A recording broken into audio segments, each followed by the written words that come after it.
친구 Y에게 들은 이야기다. 지금으로부터 2년 전쯤 Y의 할아버지가 돌아가셨다.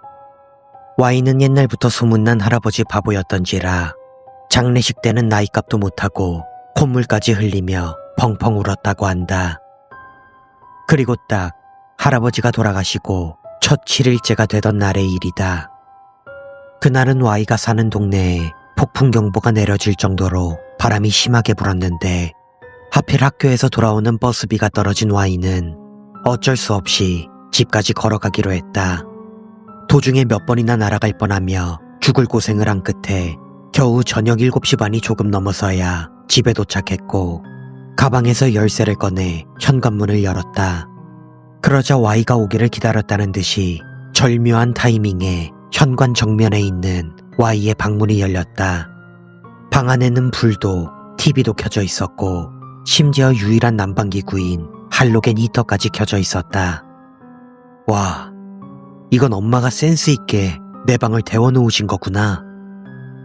Y는 기분이 좋아져서 평소보다 밝은 목소리로 다녀왔습니다 하고 현관에 들어섰다. 하지만 평소라면 돌아왔을 대답이 없었다.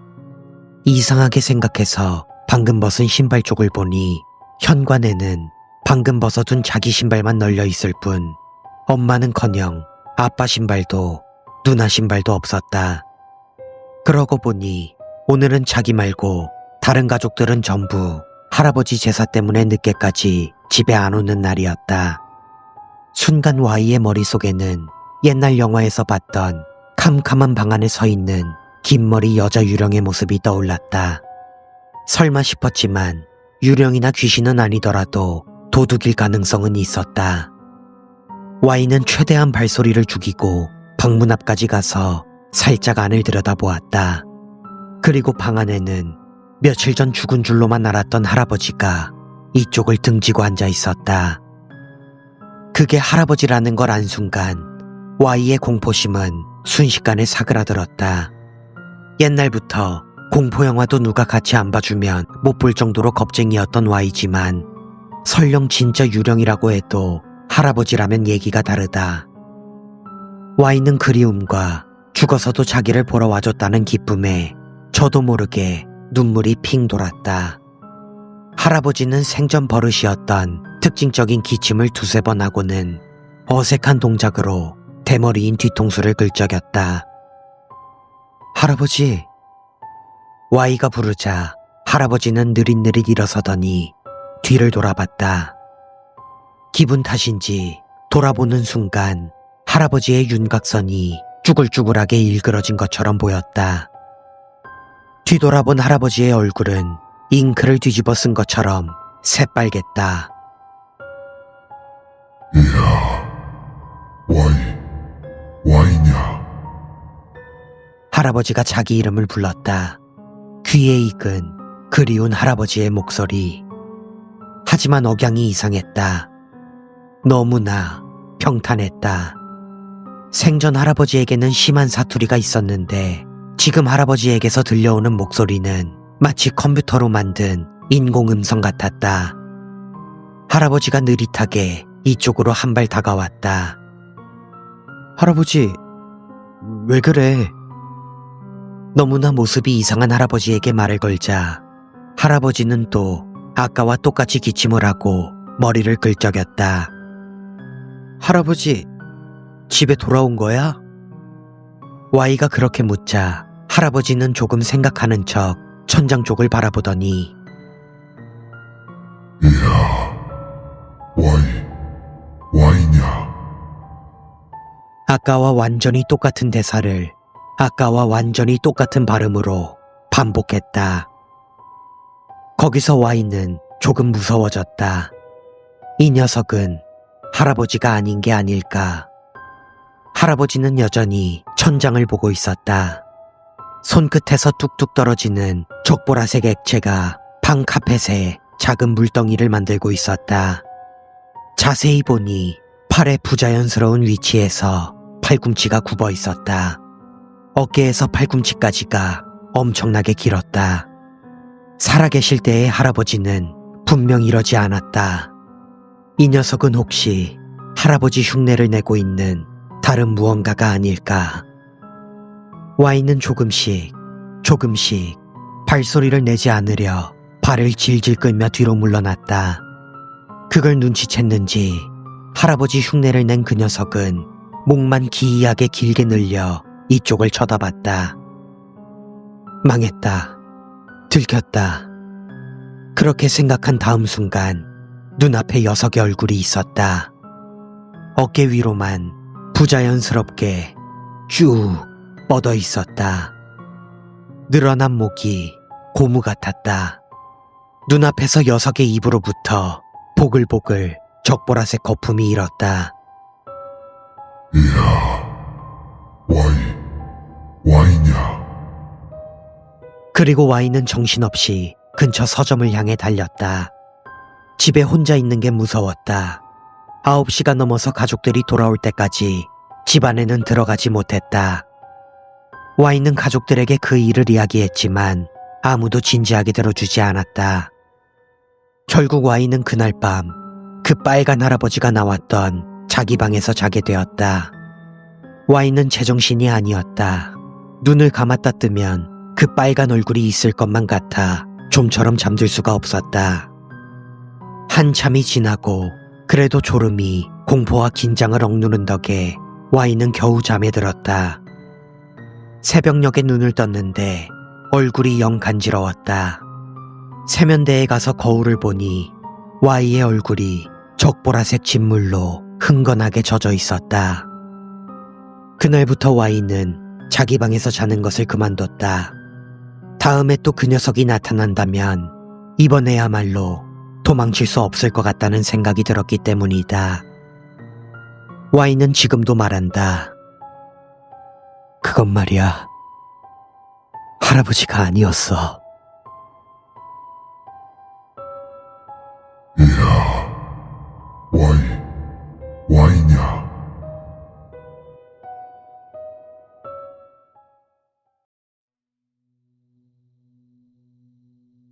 제 이름은 더스틴이에요. 그리고 우리 가족에게 11월 13일이라는 날짜는 항상 죽음을 의미했죠. 1994년에는 할머니가, 2004년에는 새어머니가, 2014년에는 아버지가 돌아가셨어요. 마치 시계처럼 정확하게 10년마다요. 죽음은 갈수록 더 어둡고 끔찍해졌죠. 그리고 지금은 2014년 11월 12일, 자정까지 몇 시간 남지 않았어요. 저는 사흘 밤낮을 꼬박 세웠습니다. 첫 번째 죽음은 아직도 생생해요. 1994년, 할머니가 돌아가셨을 때 저는 겨우 10살이었죠. 돌아가시기 닷새 전부터 할머니는 누군가 현관 근처에, 그 다음엔 침실 근처에 서 있다고 계속 말씀하셨어요. 저희는 그저 할머니 시력이 나쁘시거나 치매 때문이라고 생각했죠. 접시 위에 음식조차 제대로 못 보셨으니까요. 하지만 할머니는 이야기를 하시다가도 문득 멈추고는 아무것도 없는 곳을 불안하게 쳐다보며 또 왔네 하고 속삭이곤 했어요. 어느 날 밤 할머니가 평소처럼 잠자리 이야기를 해주시다가 문득 말을 멈추고 복도를 응시하시더니 숨을 헐떡이기 시작하셨어요. 저는 당황해서 물을 가져오고 할머니 이름을 부르고 얼굴에 물을 묻혔던 기억이 나요. 할머니는 마침내 눈을 뜨고 공포에 질려 속삭이셨죠. 날 죽일 거야. 다락방 계단 바로 옆에 서 있는 저 여자가. 저는 쳐다봤어요. 아무도 없었죠. 그렇게 말씀드렸어요. 하지만 할머니는 말했어요. 다시 봐봐. 화장대 위에 물잔이 떨어질 게다. 저는 다시 할머니를 돌아봤어요. 아무 일도 없어요, 할머니. 잔은 그대로 있는데요. 그 말이 제 입에서 떨어지기가 무섭게 유리잔이 바닥에 떨어져 산산조각이 났어요. 저는 비명을 지르며 뛰쳐나갔죠. 제 등 뒤로 침실문이 쾅 닫혔어요. 부모님은 제 말을 믿지 않으셨어요. 네가 상상한 거야. 부모님은 말했죠. 넌 아직 어리잖니. 하지만 저는 끔찍한 일이 다가오고 있다는 걸 알 수 있었어요. 그리고 이틀 후 우리는 다락방 구석에서 웅크린 채 죽어있는 할머니의 시신을 발견했어요. 눈과 입은 크게 벌어진 채 공포로 얼어붙어 있었죠. 저는 그 후로 이전과 같은 생활을 할 수 없었습니다. 평범함, 그 개념은 이미 제 영혼에서 사라진 지 오래였어요. 어느 날 저녁, 대학에서 집으로 돌아와 초인종을 눌렀죠. 아무도 문을 열지 않았어요. 예비 열쇠를 썼죠. 가장 먼저 눈에 띈 것은 항상 닫혀있던 다락방 문이 살짝 열려있다는 거였어요. 그리고 안에는 할머니가 돌아가셨던 바로 그 자리에 새어머니가 앉아 계셨어요. 등은 뻣뻣했고 얼굴은 돌린 채였죠. 천천히 몸을 앞뒤로 흔들며 중얼거리고 계셨어요. 저는 새어머니의 이름을 불렀어요. 대답이 없었죠. 가까이 다가갔어요. 피부는 창백했고 입술은 파르르 떨리고 있었어요. 그때 새어머니가 돌아보며 속삭였어요. 네 할머니가 다 말해줬어. 우릴 가만두지 않을 거야. 우리 모두를 죽일 거라고. 마치 주문을 외우는 것처럼 계속해서 그 말을 되풀이했어요. 저는 새어머니를 끌어내려 했지만 불가능할 정도로 무거웠어요. 마치 바닥 속으로 가라앉기라도 한 것처럼요. 마침내 새어머니를 다락방에서 끌어냈을 때 안에 있던 화장대가 덜컹거리더니 유리잔 하나가 날아와 깨졌어요. 10년 전 할머니 때와 똑같이요. 새어머니는 저를 밀쳐내고 다락방으로 다시 들어가 문을 쾅 닫고는 잠가버렸어요. 저는 아버지께 전화했고 아버지는 급히 집으로 오셨어요. 아버지의 얼굴은 창백하다 못해 얼음장 같았죠. 말없이 제게 수의천을 건네주셨어요. 그리고는 벽장으로 가 향을 꺼내더니 전화기에 대고 중얼거리셨죠. 가장 강한 걸로요. 가능하면 라벤더 향으로. 그리고는 제게 말했어요. 다락방 근처에는 가지 마라. 문을 부숴버릴 거다. 저는 다음에 본 광경을 결코 잊지 못할 거예요. 새어머니는 기울어진 천장 아래 웅크린 채 유리를 씹어먹고 있었어요. 턱으로 피가 흘러내렸죠. 우리를 보며 미소 지었어요. 하지만 눈에서는 눈물이 흐르고 있었어요. 우리가 말릴 틈도 없이 새어머니는 유리 조각으로 자신의 목을 그어버렸어요. 피가 벽 사방으로 튀었죠. 단 몇 분 만에 과다출혈로 돌아가셨어요. 날짜요? 2004년 11월 13일이었죠. 아버지는 장례를 준비하셨고 제가 시신 근처에 가는 것을 금지하셨어요.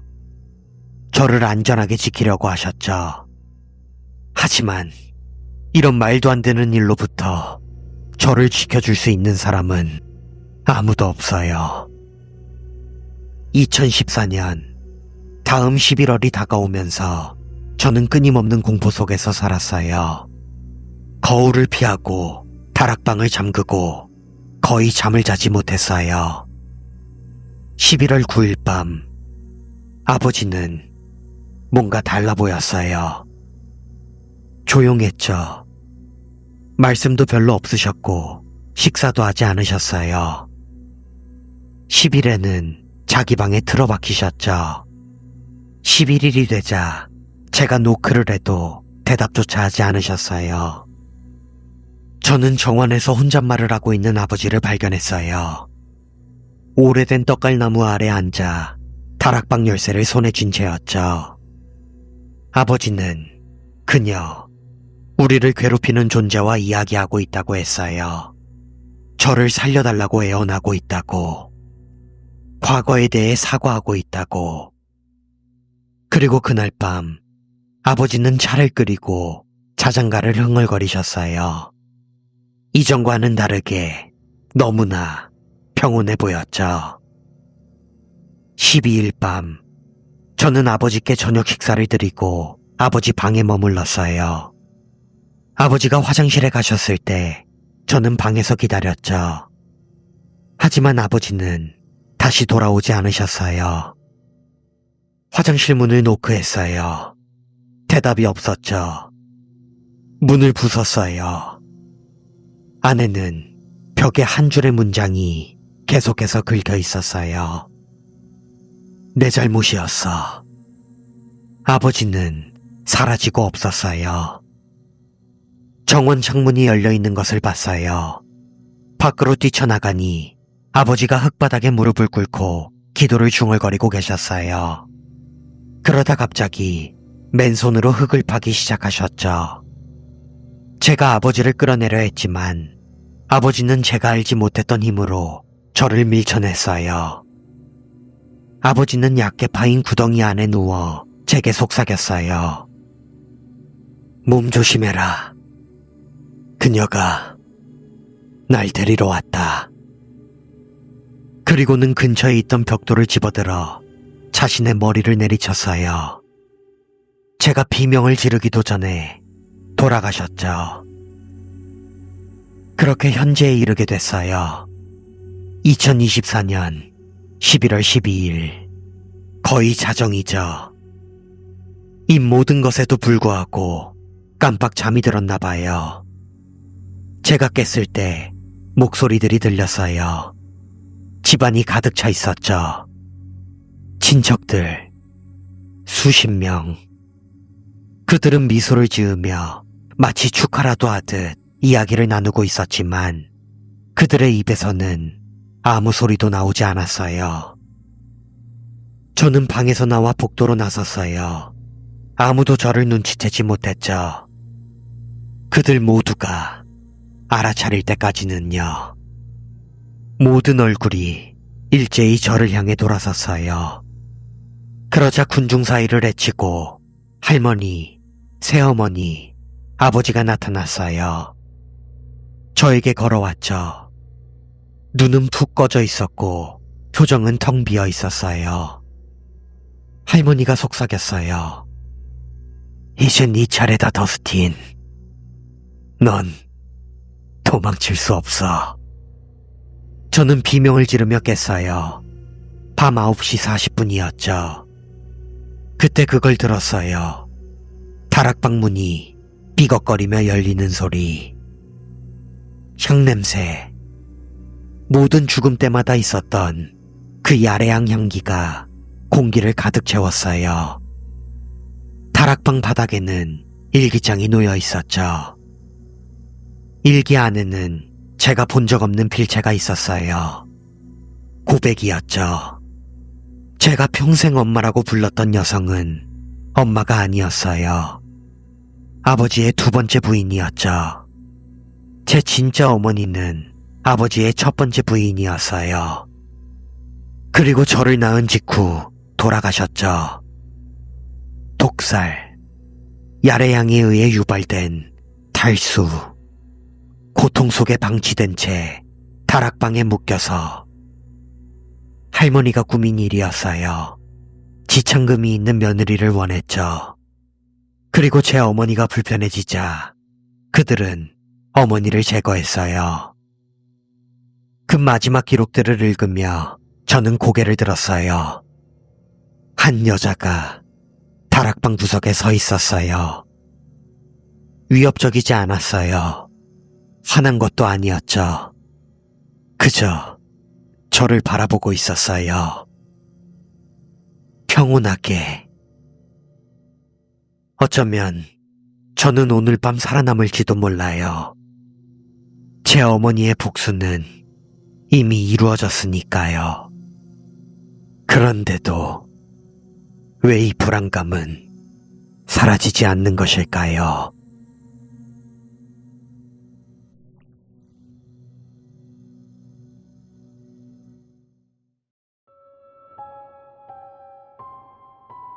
우리 아버지는 에팔레치아 산맥 아주 깊은 곳에서 자랐어.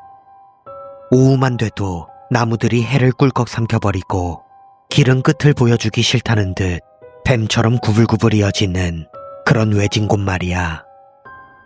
아버지는 그곳을 벗어나려고 정말 피땀 흘려 일했지. 말 그대로 피가 터지게. 대학에 가고 어머니를 만나서 몇 개 주나 떨어진 곳으로 이사했어. 아버지는 자기가 떠나온 곳에 대해서는 거의 말을 안 했어. 그냥 애 키울 만한 곳은 못 된다 라고 말할 뿐이었지. 부모님이나 형제들하고도 몇 년간 말도 안 섞었어. 내가 태어나기 전까지는. 아마 할아버지 할머니께 손녀가 있다는 걸 알려준 건 아버지의 오랜 친구 중 한 명, 클라이드라는 아저씨였던 것 같아. 그날 이후 편지가 오기 시작했지. 처음엔 짧고 정중했어. 꼭 다른 세계에서 기어나온 듯한 글씨체였지. 그러다 가끔 전화도 왔어. 엄마는 할머니의 목소리를 거의 알아들을 수가 없었다고 했어. 한 번은 목구멍에서 억지로 말을 긁어내는 소리 같아 라고 말하시더라. 나는 5살이 되어서야 그분들을 처음 만났어. 그해 여름 부모님은 둘 다 휴가를 내고 산으로 차를 몰았지. 여행 초반은 즐거웠어. 간식도 사 먹고 세상에서 가장 큰 흔들의자 같은 이상한 길가 박물관에도 들렸지. 하지만 길이 점점 꼬이고 좁아지기 시작했어. 공기도 점점 더 무거워져만 갔고 나무들이 더 바싹 다가붙어서 마치 숲이 우리랑 같이 숨쉬는 것처럼 느껴졌지. 광고판도 주유소도 휴대폰 신호도 없었어. 오직 나무와 산뿐이었지. 마침내 아버지의 고향에 도착했지만 마을이라고 부르기엔 좀 그랬어. 사실 산기슭에 오두막 몇 채가 서로 몸을 웅크리는 것 같이 모여있는 게 전부였거든. 꼭 무언가로부터 숨어있는 것처럼 말이야. 아버지는 그곳의 모든 가족이 어떻게든 친척이라고 말했어. 그리고 그때의 아버지의 말투는 그 나이대의 나조차 속을 메스꺼리게 만들었지. 하지만 내 기억에 가장 강하게 남은 건 뼈였어. 어딜 봐도 뼈였지. 문 위에는 사슴의 골이 박혀 있었고 창문 위에는 사슴불이 장식되어 있었으며 뼈들을 엮어 만든 풍경은 바람에 부드럽게 달그락거렸어. 다람쥐, 너구리, 토끼 같은 작은 뼈들은 구슬이나 단추, 작은 조각상으로 깎여 있었지. 아기 딸랑이에도 뼈가 들어있었고 어떤 남자아이는 이빨로 만든 목걸이를 하고 있더라고. 내가 그걸 만지려고 손을 뻗자 아버지는 단순히 꾸짖는 게 아니라 완전히 겁에 질려서 소리쳤어. 만지지 마. 그날 오후 늦게 아버지가 할아버지 할머니와 밖에서 다투는 소리를 들었어. 그 목소리들이 따뜻한 공기를 타고 내게 흘러들어왔지. 얘가 이런 일을 엮이지 않게 하려고 마을을 떠난 거라고요. 아버지의 목소리가 갈라졌어. 이런 일이 무엇을 의미하는지는 몰랐지만 그 소리, 꼭 경고처럼 실려오던 그 느낌만은 기억나. 우리는 오래 머물지 않았어. 엄마는 원래 할머니 댁에서 며칠 자기로 했었다고 말했지만 저녁 식사 직전에 부들부들 떨면서 나를 차에 태웠지. 아버지가 뒤에 남아있는 동안 우리는 거기서 기다렸어. 마침내 아버지가 나왔을 때 손은 떨리고 있었고 눈은 붉게 충혈되어 있었지. 그리고 집으로 돌아오는 내내 아버지는 한마디도 하지 않았어. 나는 10살이 될 때까지 그분들을 다시 보지 못했어. 아버지는 형에게서 전화를 받았지. 할아버지의 아버지, 나의 증조할아버지가 돌아가셨다는 거였어. 아버지는 장례식 때문에 고향에 가야 한다고 말했어. 나는 같이 데려가 달라고 졸랐지. 아마도 뭔가 이해하고 싶었던 것 같아. 내가 어디서 왔는지 보고 싶었는지도 모르고. 엄마는 이미 이게 실수라는 걸 안다는 듯한 눈빛으로 아버지를 바라봤지만 적극적으로 나를 막지는 않았어. 길은 똑같아 보였지만 이번에는 더 무거웠어. 마치 산이 나를 기억하는 것처럼 느껴졌지. 장례식은 할머니 댁 오두막 뒤편 공터에서 열렸어. 교회는 없었고 그냥 거친 나무 상자 하나랑 속삭이는 사람들 뿐이었지. 아버지와 형제들은 뿌연 액체가 들어있는 주전자를 돌아가며 마셔댔어. 그 냄새는 코를 찔렀고 시큼하고 톡 쏘는 맛 아래 뭔가 다른 것, 금속성 같으면서도 달콤한 냄새가 났지. 장례식이 끝난 후 어른들이 술을 마시며 슬픔을 나누러 간 동안 나는 사촌들의 오두막에 머물렀어. 사촌들은 모두 3명이었고 전부 남자아이들, 나보다 나이가 많았지. 사촌들은 시간을 때우려고 내게 이야기를 들려줬어. 그리고 그중 아주 생생하게 기억나는 이야기가 하나 있어. 그들은 그걸 뼈먹는 자라고 불렀지. 산보다 더 오래된 악마인데 길 잃은 사람들의 영혼을 먹고 산대. 목소리를 흉내낼 수 있는데 아기 울음소리 같을 때도 있고 엄마가 집으로 부르는 소리 같을 때도 있다고 했어. 자기가 죽인 것들의 가죽이랑 뼈를 걸치고 달이 너무 밝아서 믿을 수 없는 밤에는 숲을 헤맨다고 했지. 만약 숲에서 누군가 자기 이름을 부르는 소리를 들으면 이미 그의 것이 된 거래. 처음에는 웃어넘겼지만 사촌 중 하나가 나를 힐끗 보더니 중얼거렸던 걸 나는 똑똑히 기억하고 있어. 쟤, 그놈 눈을 가졌어. 물론 내가 들으라고 한 말은 아니었지. 그날 밤 사촌들이 잠든 지 한참 후에 나는 밖에서 나는 소리에 잠이 깼어. 목소리였지. 내 이름을 불렀어. 처음엔 부드럽게. 그리고 다시 한번 더 가깝게. 이리 나오렴, 아가야. 무서워했어야 했는데 내 몸은 그냥 저절로 움직였어. 오두막에서 살금살금 나와 차갑고 축축한 공기 속으로 맨발로 나섰지. 나무들은 꼭 숨쉬는 것처럼 흔들렸고 달빛은 빽빽한 가지와 잎사귀 사이로 스며들었어. 나는 나무들의 속삭임을 따라가다가 움직임을 봤어. 빽빽한 나무줄기 사이에 어떤 형체, 검은 털로 뒤덮인 무언가였지.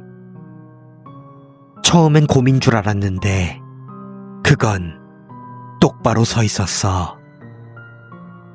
털은 축축하고 검었으며 몸에 찰싹 달라붙어 있었는데 그 몸 형태가 이상했지. 너무 길고 너무 날카로웠어. 뼛속까지 시리도록 익숙한 구리 냄새. 역겨울 정도로 달콤하면서 동시에 썩는 냄새가 공기 중에 떠돌았지. 한 줄기 달빛이 그 형체를 비췄고 나는 그게 사람처럼 보이는 걸 알았어. 날것에 곰가죽을 걸치고 피로 번들거리고 있던 남자였지. 뼈와 이빨로 엮인 줄들이 목이랑 손목에 걸려 있었어. 얼굴은 붉게 칠해져 있었고 입은 너무 날카로운 이빨 주위로 검게 물들어 있었지. 그리고 그 피는 그의 것이 아니었어. 그는 천천히 고개를 돌려 공기 냄새를 맡더니 나무 사이로 사라져갔어. 내 안에 무언가가 그를 따라 밤속으로 가고 싶어 했지. 길이 있었어. 달빛을 반사하는 어둡고 번들거리는 길. 그가 다가왔던 방향으로 이어져 있었지. 나는 그 길을 따라 다른 오두막으로 갔어. 문은 열려 있었고 주변의 침묵은 숨막혔지. 문지방을 넘어서 바닥에 붉은 발자국을 본 기억이 나. 그리고 시체들을 봤지. 여자 1명, 아이 3, 노인 1명. 여자의 목은 사라져 있었고 머리는 얼마 안 되는 살점과 근육으로 간신히 붙어 있었으며 얼굴은 눈을 크게 뜬 채 공포로 얼어붙어 있었어. 아이들은 누더기 인형처럼 찢겨 있었지. 끔찍하게 부서진 작은 인형들. 노인의 얼굴은 평화로워 보였지만 배는 찢겨 열려 있었고 장기가 무릎 위로 쏟아져 나와 있었어. 그 진한 냄새에 눈물이 저절로 나왔지. 바로 그때 나는 느꼈어. 내 목덜미에 느껴지는 따뜻한 숨결. 느리고 축축하고 꾸준한. 나는 천천히 돌아섰어. 그리고 나는 방금 내가 보고 있던 죽은 노인과 똑같은 얼굴을 마주했지. 하지만 내가 본 얼굴은 뭔가 잘못되어 있었어. 인간이 태초부터 길러온 본능을 자극하는 방식으로 어딘가 불안했지. 곰털을 입은 남자가 바로 내 코앞에 서 있었어. 그의 눈은 죽은 물고기처럼 흐리고 회색이었지. 그의 깜빡이지 않는 시선 속에 비친 내 모습을 볼 수 있었어. 그는 고개를 갸웃거리며 나를 살펴보더니 천천히 축축하게 입술을 늘려 미소 지었어. 그는 그의 이빨이 내 목의 연약한 피부에 스칠 때까지 몸을 기울였어. 나는 꾸르륵거리는 소리를 들었지. 거의 웃음소리 같았어. 그리고 나서 그는 뒤로 물러나 피로 번들거리고 있는 한 손으로 내 뺨을 감싸고 속삭였어. 참, 정말 순수하구나. 축축한 자갈 같은 목소리로 그가 속삭였지. 그는 내 손바닥에 무언가를 쥐어주었어. 길고 구부러진 턱뼈와 이빨이 꿰어진 작은 가죽끈이었지. 그리고 나서 그는 다시 한번 공허하고 목이 매는 듯한 웃음소리를 내더니 나무 속으로 걸어 들어갔어. 나는 그가 나무 속으로 사라지는 것을 거기 서서 지켜봤어. 그의 숨결이 아직도 목덜미에 느껴지는 것 같았지. 다음 날 아침 눈을 떴을 때 나는 사촌들의 오두막에 돌아와 있었어. 아버지가 나를 흔들어 깨우며 떠난다고 말했지. 그리고 내 손에는 그 목걸이가 쥐어져 있었어. 아버지는 나중에 길 아래 살던 가족 중 하나가 동물에게 당했다고 말했어. 하지만 몇 년 뒤 그 일에 대해 물었을 때 아버지는 말을 하지 않았지. 그냥 다시는 거기로 올라가지 마라. 절대로. 라고 말할 뿐이었어. 나는 아직 그 목걸이를 가지고 있어. 가끔 밤늦게 나는 그걸 목에 걸어봐. 길고 날카로운 이빨과 뼈가 목을 누를 때면 그때 그의 숨결이 다시 느껴지는 것 같거든. 그리고 밤에 바람이 불면 맹세컨대 숲속 나무들 사이에서 그의 목소리가 내 이름을 부르는 소리를 들을 수 있어. 가끔은 그 소리를 따라가고 싶어져. 그는 아직도 내가 순수하다고 생각할까? 마룻바닥 아래 숨겨둔 누가 봐도 사람의 것인 갈비뼈, 이빨 상자는 물론 아니라고 말하겠지만 내 식욕은 어쩔 수가 없어. 그냥 내 피에 흐르는 본능 같은 거니까. 그래, 나도 그 남자처럼 살 수 있겠지. 순수하게, 공허하게, 그리고 정말 달콤해.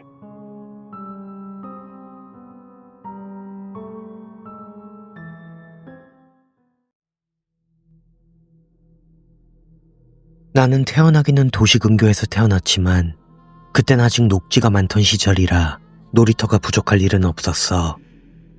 집 근처에 커다란 공터가 있었는데 매년 거기서 여름 축제를 했던 게 기억나. 그 공터가 밀리고 커다란 공장이 들어섰을 때 내 놀이터가 사라졌다는 생각에 엄청 슬펐지. 그리고 이건 딱 그 무렵의 이야기야. 초등학생 때는 진짜 개구쟁이였어. 늘 장난만 치고 혼나기 일쑤였지. 그런 나랑 똑같이 까불거리던 N과 Y. 우리 셋이 뭉치면 뭐든 할 수 있을 것 같은 기분이 들곤 했어. 여름방학 어느 날 자전거를 타고 강을 거슬러 올라가서 물 깨끗한 곳에서 놀기로 했어. 아침부터 우리끼리 주먹밥을 싸고 물통에 보리차를 채우고 배낭을 메고 죽어라 자전거 페달을 밟았지. 누구나 그런 소소한 모험여행 같은 건 한 번쯤 해보잖아. 우리도 딱 그랬어. 그렇게 아침 일찍 셋이 모여서 강을 거슬러 올라갔어. 물론 강변을 따라 올라가는 건 무리니까 강을 끼고 난 길을 하염없이 달렸지. 가끔 길을 헤매기도 하면서 2시간쯤 달렸을까. 우리는 어느 산기슭에서 잠깐 쉬기로 했어. 당연히 거긴 생판 모르는 동네였고 전봇대에는 이츠키초라고 쓰여 있었어. 재미있던 건 똑같은 파란색 지붕에 똑같은 크기를 한 집들이 줄지어 늘어서 있는 게 아직도 기억나. 분명 이상하다고 생각했는데도 셋이 함께 있으니까 신나서 별로 신경 쓰지 않았지. 강변 길가에 자전거를 세워두고 우리는 강가로 내려갔어. 날씨는 조금 흐렸지만 찌는 듯이 더운 데다 자전거까지 탔더니 온몸이 땀으로 끈적끈적했지. 한시라도 빨리 강물에 몸을 식히고 싶어서 강 쪽으로 향했는데 그곳에 그 동네 주민으로 보이는 사람들이 20명쯤 모여서 뭔가를 하고 있는 거야. 어른도 아이도 있었는데 한마디 말도 없이 묵묵히 작업을 하고 있었어. 어른도 아이도 남녀노소를 불문하고 다들 땅을 파는 것처럼 보였는데 어쩐지 그 광경이 기이하게 느껴져서 우리도 모르게 발걸음을 멈췄어. 그리고 마치 약속이라도 한 것처럼 수십 개의 눈동자가 일제히 우리 쪽을 향했어. 지금도 똑똑히 기억해. 그 눈동자에는 뭐라고 해야 할까? 생기라는 게 전혀 없이 텅 비어 있었어. 그렇게 생각했는지 아닌지 거의 동시에 그 무리 중에서 작은 여자의 목소리로 오니 오빠들이 왔네 하는 소리가 들렸어. 그 순간 정말 눈 깜짝할 사이에 방금 전까지 생기 없던 얼굴들이 엄청나게 다정한 얼굴로 바뀌더니 우리에게 말을 걸어왔어. 어디서 왔니? 라든가 셋이서만 온 거야? 대단하다 라면서 말이야. 나랑 애는 그 갑작스러운 변화가 너무나 무서워서 말을 제대로 못했는데 낯가림이 없는 Y는 어느새 그 사람들 틈에 끼어서 웃으며 이야기를 나누고 있었어. 주변 주민들도 싱글벙글 웃으면서 우리한테 피곤하지 않냐고 종이컵에 담은 차랑 과자 같은 걸 내줬어. 처음에는 경계하던 나랑 앤도 점점 익숙해져서 차랑 과자를 얻어 마시며 여러 이야기를 나눴지. 오늘 이 마을에서 축제가 열리니까 괜찮으면 함께 즐기다 가라고 해서 엄청 기뻐했던 것 같아. 그 뒤로 마을 아이들과 강에서 물놀이를 하며 놀았어. 물고기도 잡고 물풍선을 들고 서로 쫓아다니기도 하고 이 마을 사람들은 모두 부침성이 좋아서 화장실에 갈 때도 꼭 누가 따라붙었어. 그래서 혼자 있을 틈이 없었고 정말 재미있게 놀았지. 저녁이 되어서 이제 슬슬 돌아가야겠다고 셋이서 의논하고 있는데 아까 그 아저씨가 다가왔어. 오늘 축제가 있으니까 더 놀다 가라고. 자전거랑 우리들을 차로 데려다 주겠다고 했지. 셋이서 어떡할까 고민한 끝에 그 제안을 받아들이기로 했어. 한창 재미있게 노는 도중에 집에 간다는 건 그때 상상도 할 수 없었고 늘 늦게 들어가서 부모님께 혼나는 데 익숙해져 있기도 했거든. 그렇게 하겠다고 하니까 아저씨는 눈을 동그랗게 뜨고 그래 하면서 기뻐했어. 그리고는 다른 애들은 다 축제 옷으로 갈아입었으니까 너희도 갈아입는 게 좋을 거야 라면서 빨간색 하피 3벌을 건네주었어. 티셔츠 위에 하피를 걸치자 아저씨는 잘 어울리네. 역시 주역은 이래야지 하고 칭찬해줬어. 그 뒤 아저씨를 따라 마을 사람들로 북적이고 있던 축제 장소로 향했지. 축제장에는 노점들이 빼곡하게 늘어서 있었는데 보통이라면 중앙에 축제용 무대가 있어야 할 자리가 비어 있었어. 대신 무슨 단상 같은 게 있었고 그 위에서 북과 피리가 흥겨운 소리를 내고 있었지. 그 단상 근처에 크고 작은 시녀가 2개 있었는데 큰 건 15명 정도가 들어야 할 것 같았고 작은 건 마음만 먹으면 혼자서도 들 수 있을 것 같은 미니 가마였어. 저건 뭘까 하고 보고 있는데 어느새 하피를 입은 아이들이 우르르 우리 주변으로 몰려들었어. 전부 합해서 20명쯤 되었으려나. 고학년도 저학년도 있었는데 다들 싱글벙글 웃고 있었지만 전부 남색 하피를 입고 있었어. 우리랑 하피 색깔이 다르네 하고 말하니까 고학년처럼 보이는 애가 오빠들은 온이라서 그래 라고 했어. 나보다 고학년처럼 보였는데 좀 이상했지만 못했다고 생각하고 애들이랑 다 같이 놀았지. 노점에 가니 돈은 필요 없다면서 무엇이든 공짜로 줬어. 우리도 다른 아이들도 솜사탕을 먹고 사격을 하면서 실컷 놀았지. 어른들은 멀찍이 서 아이들을 바라보며 술을 마시고 있었어. 한참을 놀고 있을 때 때가 되었다고 생각했는지 아까 그 아저씨가 중앙 단상 위로 올라가 큰 소리로 외치기 시작했어. 피리 소리와 북 소리가 일제히 멎었어. 그럼 지금부터 오니씨 축제를 시작하겠습니다 하는 외침과 함께 환호성이 터져 나왔어. 어른도 아이도 모두. 우리는 뭐가 뭔지 모르면서 그냥 신나서 방방 뛰었지. 아이들은 전부 그 아저씨를 따라 아까 가마가 있던 곳으로 갔어. 마을 아이들은 미리 자리가 정해져 있었는지 큰 가마 주변으로 순서대로 착착 정렬했어. 그 가마는 엄청나게 반짝거렸고 장식도 화려했어. 물론 아이들이 드는 크기라서 TV에서 어른들이 매는 가마에 비하면 별게 아니었지만 한눈에 봐도 호화롭다는 건 어린 나이에도 알 수 있었지. 우리 셋은 어쩔 줄 몰라 머뭇거리고 있는데 아까 그 아저씨가 다가와서 자, 너희 셋은 이 작은 걸 매면 돼 하고 큰 가마 바로 옆에 있던 작은 가마를 가리켰어. 가까이 다가가 보니 자잘한 장식의 지붕 위에는 불꽃 같은 장식이 달려 있었는데 옛날에는 예뻤을지 몰라도 지금은 꽤 더러워져 있었어. 진흙 자국 같은 것도 묻어 있어서 아저씨를 돌아보니 아, 지난번 축제 때 떨어뜨려서 조금 더러워졌는데 괜찮아 하고 웃으며 말해줘서 아, 그렇구나 하고 안심했던 게 기억나.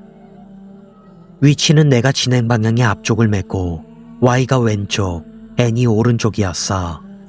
그러자 아저씨가 다시 큰 소리로 자, 그럼 가마를 매주세요 하고 외쳤고 큰 가마는 에잇하는 구령과 함께 아이들의 어깨 위로 올라갔어. 그걸 본 우리도 구령을 넣으며 작은 가마를 맸어.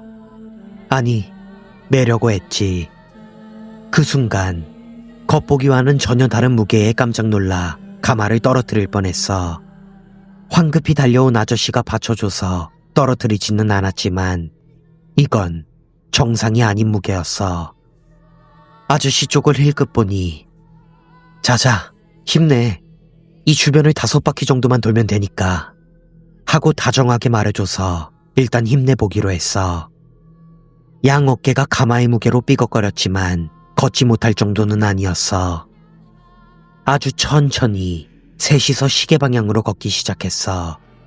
그와 동시에 피리와 북의 즐거운 소리가 다시 울려 퍼졌지. 어느새 어른들이 가까이 다가와서 힘내라 힘내 하고 응원해줬어. 처음에는 무게 때문에 조심조심 걸었지만 조금 익숙해졌는지 걷는 속도보다는 조금 느린 정도로 속도가 붙었어. 이때가 반바퀴쯤 돌았을 때였나. 거의 한 바퀴를 다 돌았을 때쯤 갑자기 뒤에서 쿵 하고 밀치는 느낌이 들었어. 비틀거리며 휘청였지만 어떻게든 버텨냈지. 무슨 일인가 싶어 뒤를 돌아보니 바로 뒤에 큰 가마를 맨 아이들이 길길거리며 서 있었어. 아무래도 큰 가마가 우리 가마에 부딪힌 것 같았어.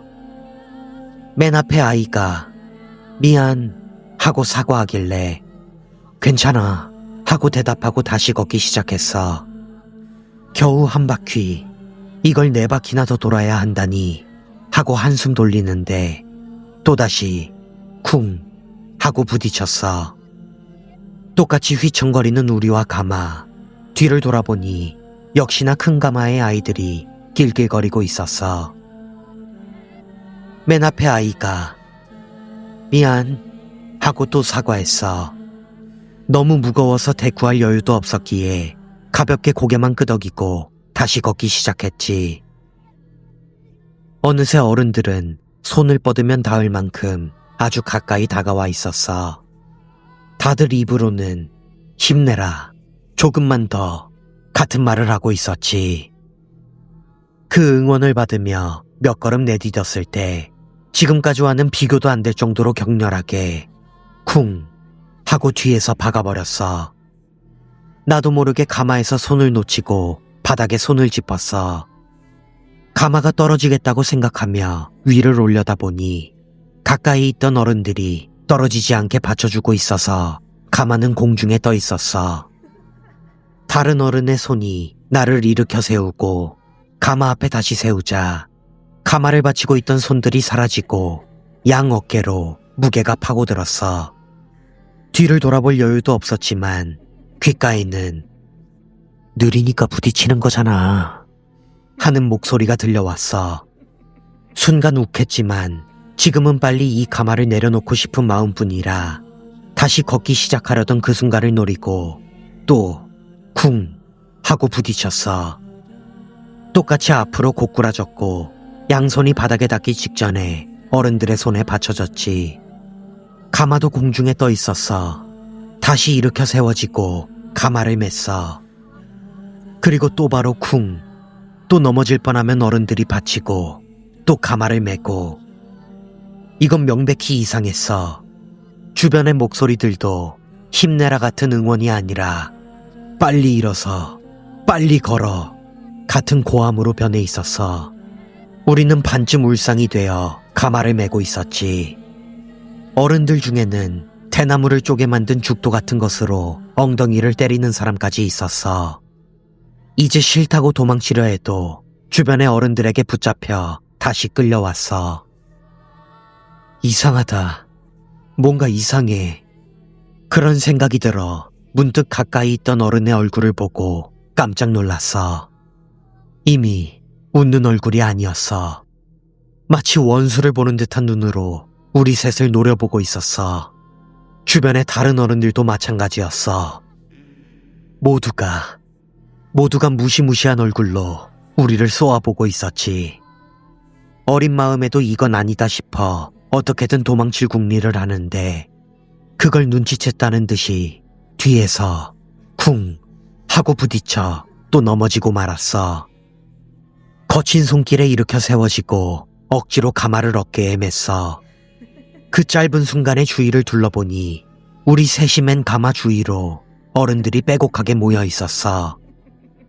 진행 방향 오른쪽에는 단상이 있어서 어른들이 좀 적었어. 어른들은 대부분 왼쪽과 정면에 몰려 있었지. 그리고 바로 뒤에는 큰 가마가 바싹 붙어 있었고, 가마를 매기 직전에 Y와 N의 얼굴을 봤어. 눈이 마주쳤지. 가볍게 고개를 끄덕이자마자 가마가 어깨에 얹혔고, 어른들의 손이 사라지는 순간 우리는 가마를 오른쪽으로 일부러 넘어뜨렸어. 우리가 비틀거리다 넘어진 줄 안 어른들이 가마를 받치려고 손을 내밀었어. 우리 셋은 그 틈을 타 단상 쪽으로 내달렸어. 뒤에서는 저놈들을 잡아라 하는 어른들의 고함이 들려왔지만 우리는 이미 정신없이 피리와 북을 치고 있던 어른들 틈을 빠져나가고 있었어. 무작정 달려서 강변길까지 나오자마자 그대로 강하류를 향해 달리기 시작했어. 얼마나 달렸는지는 모르겠지만 숨이 끊어질 때까지 달리고 또 달려서 더는 못 뛰겠다 싶은 곳에서 뒤를 돌아보니 손전등 불빛 같은 것이 10개 이상 보였어. 그 광경에 소름이 끼쳐서 셋이서 억지로 다시 달리기 시작했어. 조금 달리니 더는 숨이 차지 않아 뛸 수가 없었어. 이제 끝이라고 생각했을 때 눈앞에 우리 자전거가 보였어. 셋이서 아무 말 없이 자전거에 올라타 죽어라 페달을 밟았어. 너무 무서워서 뒤를 돌아볼 여유조차 없었지. 정말 필사적이었어. 아는 길이 나와도 말할 여유가 없었고 오로지 페달만 밟고 또 밟아서 가장 가까운 우리 집으로 셋 다 거의 굴러 들어가다시피 했어. 현관에 들어서자마자 안도감에 셋 다 울음을 터뜨렸지. 엄청나게 화가 나 있던 우리 부모님도 우리들의 모습에 어안이 벙벙했을 거야. 그럴만도 하지. 겨우 돌아왔다고 생각했더니 아들놈이 빨간 하피를 입고 상처투성이가 되어서 울부짖고 있으니 놀랄 수밖에. 한바탕 울고 나서야 겨우 사정 정치가 시작됐어. 물론 다른 두 아이의 부모님도 불려왔지. 오늘 있었던 일을 하나도 빠짐없이 전부 이야기했어. 강을 거슬러 올라간 것, 산기슭 마을에서 친절하게 대해줬지만 무거운 가마를 매게 한 것, 나이 많은 애들이 오니 오빠라고 부른 것, 마을 사람들의 태도가 갑자기 변해서 무서운 눈으로 쏘아본 것. 부모님들은 모두 머릿속이 물음표로 가득했을 거야. 그런데 그 중에서 애네 아버지가 물어보셨어. 그 마을 집들 지붕 색깔 전부 파란색 아니었냐? 우리는 모두 맞아요 맞아요 하면서 고개를 끄덕였지. 애네 아버지는 역시나 그렇구만 라고 말하더니 설명을 시작하셨어. 애네 아버지의 말에 따르면 그 지역은 옛날부터 차별이 심했다기보다는 우리 편 의식이 아주 강한 동네로 모두가 똑같은 집에 살고 똑같은 방식으로 살아가는 약간 사회주의 같은 생각을 가진 곳이래. 그런 마을에 내려오는 옛날 이야기 중에 오니 가족이 나타났던 이야기가 있다는 거야. 근처 산에 오니 가족이 살고 있었는데 그놈들이 가끔 마을로 내려와서 못된 짓을 하고 도망가곤 했대. 가장 나쁜 놈은 아비로 보이는 큰 오니였는데 사람들을 겁탈하고 죽이고 먹어치우는 것을 최고의 낙으로 삼았다는 거야. 그 외에 4마리의 작은 오니가 있었는데 아이 같았지만 아비처럼 못된 짓을 하고 다녔대. 그런 짓이 계속 반복됐던 거지. 그 마을도 꽤 큰 피해를 봐서 습격당해 목숨을 잃거나 납치당하는 일이 많았대. 우리 편 의식이 엄청 강했던 마을에서 일어난 일이니까 어떻게든 해결하기 위해 마을 사람들이 머리를 맞대고 의논한 결과 그 오니 가족을 극진하게 대접하기로 결정했다는 거야. 오니가 나타나면 마을 사람들 모두가 싱글벙글 웃으며 맞이하고 생각할 수 있는 모든 대접을 다 해줬대. 그렇게 극진하게 대접해주면 그 오니 가족이 아예 눌러앉을 수도 있잖아. 처음에는 경계하던 오니들도 점점 익숙해지더니 결국 온 가족이 마을에 눌러앉아 버렸대. 그래도 마을 사람들은 모두 싱글벙글. 어느 날 여느 때처럼 대접을 받고 있던 큰 오니가 술에 취해 졸리기 시작했대. 그걸 눈치챘던 한 마을 사람이 커다란 널빤지를 가져와서 이 위에 누우십시오. 저희가 침소까지 모셔다 드리겠습니다. 라고 말했어. 그 제안에 큰 오니도 기분이 좋아져서 널빤지 위에 누워 운반되기로 했지. 그리고 그대로 큰 숨을 내쉬며 잠들어 버렸어. 문득 오니는 잠에서 깼지만 몸이 움직이지 않았어. 가만 보니 몸이 쇠사슬로 꽁꽁 묶여서 팔 하나 까딱할 수 없었지. 속았다는 걸 깨닫고 새끼 오니들을 불렀지만 대답이 없었어. 큰 오니의 몸은 널빤지에 실려 있었는데 조금씩 움직이고 있었어. 산을 올라가고 있는 것 같았지. 움직이지 않는 몸을 억지로 비틀어 널빤지 아래를 엿보니 큰 오니의 몸을 들어 올리고 있는 건 4마리의 새끼 오니들이었어. 그리고 그 4마리 모두가 심각한 부상을 입고 있었지. 큰 오니가 잠든 사이에 마을 사람들에게 당한 것이 분명했어. 한쪽 손이 없는 새끼 오니도 있었고 다리가 떨어져 나갈 것 같은 새끼 오니도 있었어. 4마리의 공통점은 모두 2눈이 뽑혀 있었다는 거였어. 그런 새끼 오니들이 큰 오니가 탄 널빤지를 메고 있었던 거야. 마을 사람들 중 하나가 오니님, 이쪽, 제가 손뼉 치는 쪽으로 라며 손뼉을 쳐서 길을 안내했어. 주위에는 사람, 온통 사람. 그 모든 사람의 손에는 각자 괭이나 삽, 대나무로 만든 창 같은 것이 들려 있었고 가장 가까이 있던 마을 사람은 가끔씩 새끼 오니들을 뒤에서 무기로 때리며 아주 즐거워했어. 그렇게 산을 계속 올라갔어. 새끼 오니가 쓰러질 것 같으면 마을 사람들이 무기로 때려서 일으켜 세우고 다시 널빤지를 매게 해서 걷게 했어. 그러다 새끼 오니 한 마리가 더는 걷지 못하게 됐어. 다리가 떨어져 나가렸던 그 새끼 오니였지. 마을 사람들은 가차없이 무기로 내려쳐서 그 오니를 죽여버렸어. 그 시체를 널빤지 위에 있는 큰 오니의 몸 위에 던져 올리자 큰 오니는 큰 소리로 울부짖었어. 그래도 마을 사람들은 신경 쓰지 않는다는 듯이 계속 산을 오르게 했어. 조금 더 가서 새끼 오니가 한 마리 더 죽었어. 새끼 오니 2마리로는 널빤지를 맬 수 없게 되자 마을의 젊은 놈이 그 일을 거들었어. 몇 시간에 걸쳐 산 정상에 오르자마자 남은 새끼 오니 2마리도 죽여버렸어. 그걸 본 큰 오니는 분노에 차 울부짖었지만 마을 사람들은 묵묵히 땔감을 주워 모았어. 큰 오니의 몸 위에 죽은 새끼 오니들의 시체를 쌓고 그 위에 산더미처럼 땔감을 쌓아 불을 붙였지. 큰 오니는 죽을 때까지 울부짖었고 완전히 숨이 끊어지기까지 몇 시간이나 걸렸다고 말했어. 그동안 마을 사람들은 잔치를 열었고 그런 일이 있었고 오니 퇴치를 한 마을로서 후세에 전하기 위해 매년 그 시기가 되면 축제를 열기로 했대. 오니 역할을 맡은 4명 정도가 무거운 가마를 메고 그걸 마을 사람들 전체가 놀리면서 행진하는 축제였는데 옛날에는 오니 마칠이라고 불렸대. 하지만 마을 안에서 오니 역할을 하기 싫어하는 사람들이 늘어나자 마침 그 시기에 마을을 찾은 여행객 같은 사람들에게 억지로 시키게 되었다는 거야. 오니 퇴치를 할 때와 똑같이 처음에는 극진히 대접하는 척 하다가 축제가 있다고 꼬드겨서 참가하게 만들고 억지로 가마를 매게 하는 거지. 최근에는 오니 마츠리를 오니상 마츠리라고 이름을 바꿨지만 외지인이 가면 반드시 가마를 메고 끔찍한 꼴을 당하기 때문에 아는 사람들은 그 시기에는 절대 그 근처에 가지 않는다고 해. 그 말을 듣고 우리는 온몸을 떨었어. 그때 그 애들이 말한 오니상은 오빠가 아니라 도깨비 오니였던 건가.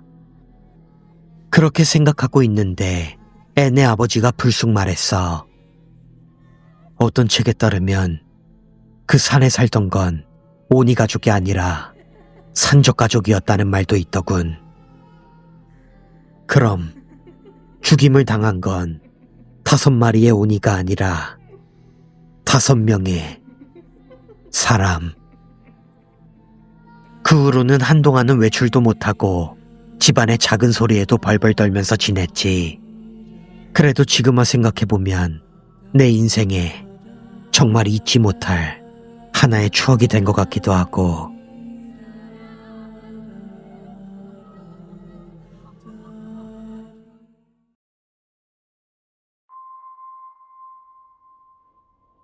이 글을 발견했다면 당신도 나처럼 가끔씩 두는 체스 한 판을 즐기는 사람일 겁니다. 그리고 나와 비슷하다면 아마 체스를 둘 기회가 그리 많지 않겠죠. 친구들이 체스에 별 관심이 없거나 근처에 체스 클럽이 없거나 아니면 그냥 연습이 좀 필요할 수도 있고요. 자, 여기 해결책이 있습니다. 그것도 아주 끝내주는 해결책이죠. 이 규칙들을 토시 하나 틀리지 않고 정확히 따르기만 한다면 언제든 원할 때마다 대등한 실력의 상대와 체스 한 판을 즐길 수 있을 겁니다. 더 읽기 전에 어떤 방식으로 게임을 진행하느냐에 따라 당신의 컨디션이 최상이어야 한다는 점을 미리 말씀드립니다. 그럼 거두절미하고 시작해봅시다. 시작하기 전에 이 글을 처음부터 끝까지 한번 읽어보는 게 좋겠지만 각각의 단계를 하나씩 따라가도 그리 큰 문제는 없을 것입니다. 준비. 1번. 어두운 방을 찾으세요. 지하실이 가장 좋습니다. 지하실이 없다면 모든 불을 끄고 커튼을 쳐서 칠흑 같은 어둠을 만드세요. 준비를 마칠 때까지 불을 켜두어도 좋지만 게임을 시작할 땐 반드시 한 치 앞도 보이지 않는 어둠 속이어야 합니다. 2번. 튼튼한 탁자를 준비하세요. 어떤 탁자든 상관없지만 쉽게 움직이지 않는 묵직한 탁자가 더 좋을 겁니다. 3번. 탁자 한가운데에 체스판을 놓으세요. 4번. 의자 2개를 준비하세요. 하나는 당신 것, 다른 하나는 상대방의 것입니다. 5번. 체스판의 왼쪽과 오른쪽에 양초를 하나씩 세우세요. 6번. 당신 쪽 탁자의 왼쪽과 오른쪽에 종이를 한 장씩 놓고 펜이나 연필도 함께 두세요. 왼쪽 종이는 게임 진행 중 기보를 기록하는 용도입니다. 7번. 불을 끄세요. 게임 시작. 1번. 모든 준비가 끝났다면 당신의 오른쪽에 있는 양초에 불을 붙이세요. 이것은 당신의 양초입니다. 게임이 끝날 때까지 절대 꺼지지 않게 하세요. 그러면 이제 시작입니다. 2번. 이제 어떤 게임을 할지 결정해야 합니다. 오른쪽 종이가 바로 그 용도입니다. 단순히 게임만 즐기고 싶다면 종이를 빈 상태로 두고 계속 읽으세요. 만약 내기, 즉 승리에 대한 보상이 있는 게임을 하고 싶다면 아래의 내기 게임 항목으로 건너뛰세요. 일반 게임. 이건 단순히 즐기는 체스 게임입니다. 걱정할 것도 소란 피울 것도 없습니다. 1번. 오른쪽 종이를 빈 상태로 두세요. 2번. 또렷한 목소리로 크게 말하세요. 그저 단순한 게임일 뿐입니다. 준비되셨습니까? 3번. 왼쪽에 있는 양초에 저절로 불이 붙을 겁니다. 이제 당신은 혼자가 아닙니다. 게임을 진행하세요. 왼쪽 종이에 말의 움직임을 꼼꼼히 기록하는 것을 절대 잊지 마세요. 4번. 게임의 결말은 3가지입니다. 당신이 체크메이트를 당하거나 상대방이 체크메이트를 당하거나 무승부가 되는 것입니다. 5번. 당신이 상대를 체크메이트 했을 경우 다음과 같이 말하세요. 다음엔 더 운이 좋으시길. 함께 해주셔서 감사합니다. 이 말을 마치면 왼쪽 양초가 꺼질 것입니다. 상대방은 좋은 게임에 만족하며 떠나간 것입니다. 이제 당신의 양초를 끄고 불을 켜도 안전합니다. 게임은 끝났습니다. 6번. 당신이 체크메이트를 당했을 경우 다음과 같이 말하세요. 좋은 게임이었습니다. 정말 잘 두시는군요. 한 수 잘 배웠습니다. 여러모로 감사합니다. 이 말을 마치면 5번과 똑같은 일이 일어날 겁니다. 이제 당신의 양초를 끄고 불을 켜도 좋습니다. 게임은 끝났습니다. 7번. 무승부가 되었을 경우 다음과 같이 말하세요. 아무래도 우린 호각인 것 같군요, 친구요. 승리의 여신은 다음 기회에 미소 지을 듯합니다. 왼쪽 양초가 다시 꺼질 겁니다. 당신의 양초를 끄고 불을 켜세요. 게임은 끝났습니다. 내기 게임. 이 게임을 시작하기 전에 내기 게임의 결과에 따라 끔찍하고도 참혹한 대가가 따를 수 있음을 반드시 명심하세요. 게임을 시작했다면 패배 시 어떤 일이 닥치더라도 받아들일 각오가 되어 있어야 합니다. 일단 시작되면 절대 되돌릴 수 없습니다. 1번. 오른쪽 종이에 승리 시 원하는 보상을 적으세요. 당신의 상대는 당신의 원하는 무엇이든 들어줄 수 있습니다. 말 그대로 무엇이든요. 구체적으로 적되 종이 한 면에 다 들어가도록 하세요. 2번. 다 적었다면 종이를 뒤집어 빈 뒷면이 위로 오게 하세요. 그리고 또렷한 목소리로 크게 말하세요. 내기 게임을 원합니다. 대가는 무엇입니까? 3번. 왼쪽 양초에 불이 붙을 겁니다. 종이의 빈 뒷면에는 이제 상대방이 요구하는 대가, 즉 당신이 패배할 경우 치러야 할 결과가 적혀 있을 겁니다. 대가를 꼼꼼히 읽어보세요. 이것이 지금 이 상황을 끝낼 수 있는 유일한 기회입니다. 만약 그 대가를 감당할 수 없거나 그러고 싶지 않다면 이렇게 말하세요. 흥미로운 제안이나 다음 기회로 미루겠습니다. 왼쪽 양초가 꺼질 겁니다. 이제 당신의 양초를 끄고 불을 켜도 안전합니다. 게임은 끝났습니다. 만약 위험을 감수하고 받아들이겠다면 이렇게 말하세요. 매우 설득력 있군요. 시작합시다. 4번. 게임이 시작되었습니다. 왼쪽 종이에 기보를 기록하는 것을 절대 잊지 마세요. 5번. 게임의 결말은 3가지입니다. 당신이 체크메이트를 당하거나 상대방이 체크메이트를 당하거나 무승부가 되는 것입니다. 6번. 당신이 상대를 체크메이트 했을 경우 다음과 같이 말하세요. 감사합니다. 겸허하고 감사한 마음으로 보상을 받겠습니다. 왼쪽 양초가 꺼질 겁니다. 상대방은 게임에 만족했습니다. 이제 오른쪽 양초를 끄고 불을 켜도 좋습니다. 게임은 끝났습니다. 7번. 무승부가 되었을 경우 보상도 없고 대가도 치르지 않습니다. 다음과 같이 말하세요. 우리 둘 다에게 아쉬운 상황이군요. 다음을 기약합시다. 양초가 꺼질 겁니다.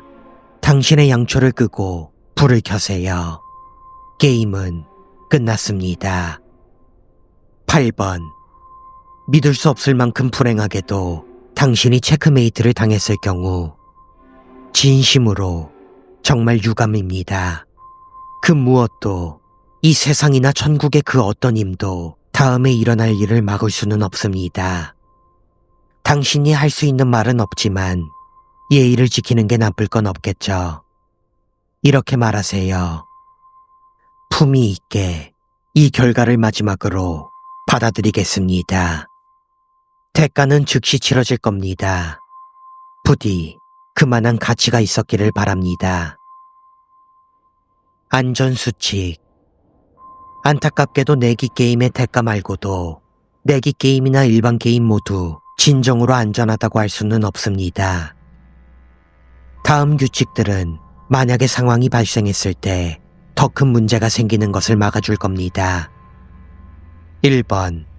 당신은 촛불에 비치는 작은 형체 외에는 상대를 절대 보아서는 안 됩니다. 불이 켜진 방에서는 상대의 모습이 온전히 드러날 것입니다. 그 모습을 보고 제정신을 유지한 사람은 아무도 없었습니다. 2번. 상대방은 손님이고 당신은 주인입니다. 오른쪽 대신 왼쪽 양초를 먼저 켜는 것은 이 역할을 뒤바꾸는 행위입니다. 그러면 상대방은 더 이상 게임 규칙이나 의자에 얽매이지 않게 됩니다. 3번. 게임이 끝나기 전에 당신의 양초를 끄는 것은 당신의 육신과 영혼에 대한 권리를 상대방에게 양도하는 것입니다. 이제 당신은 그들의 소유입니다. 4번. 체스 규칙을 완벽하게 숙지하고 있어야 합니다.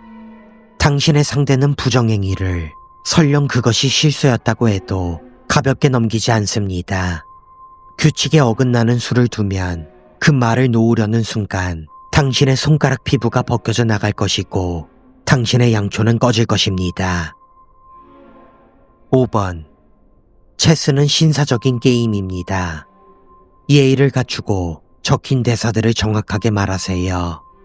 무례한 언행이나 불량한 어조는 당신의 혀가 뽑히는 결과를 초래하고 말 것입니다. 6번. 상대방의 기분이 항상 좋으리란 법은 없습니다. 상대에게 불리한 수를 두거나 너무 압도적으로 이기고 있으면 상대가 화를 낼 수도 있습니다. 당신이 잘못한 건 없기에 그저 탁자가 흔들리고 체스 말들이 바닥으로 떨어지는 정도일 것입니다.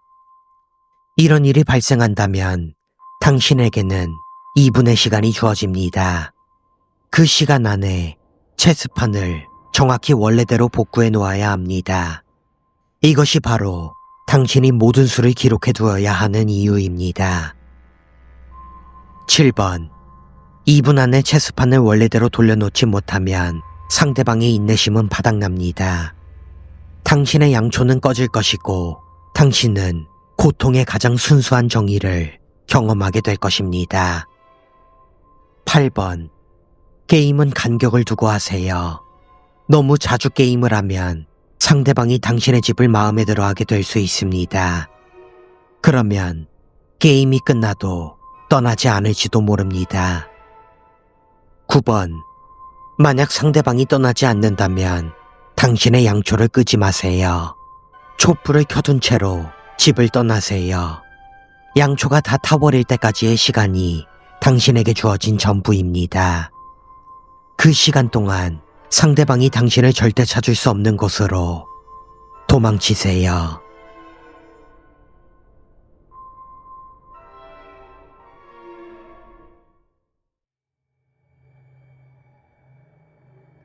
저희 집은 대대로 뱀 들린 집안으로 집 아래에서 10년간의 수행을 견딘 흰뱀은 뱀신이 된다고 해요.